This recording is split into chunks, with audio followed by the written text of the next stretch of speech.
2002 সালে গুজরাট দাঙ্গার পরে বিজেপি একটি এজেন্ডা খাড়া করেছিল, সেটা হলো মিডিয়া ম্যানেজমেন্ট, অর্থাৎ মিডিয়াকে ম্যানেজমেন্ট করে তাদের ভারতবর্ষে ক্ষমতায় আসতে হবে।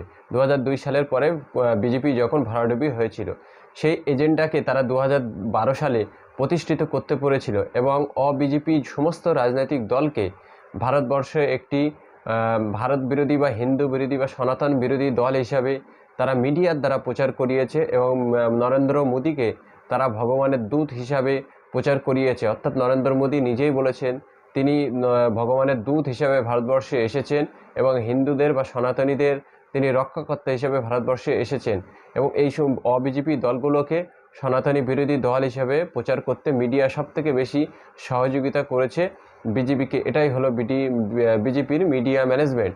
এখন বিরোধী দলগুলো যদি মিডিয়াকে ম্যানেজমেন্ট না করতে পারে, তাহলে বিজেপি ওইভাবেই বলবে যে আমরা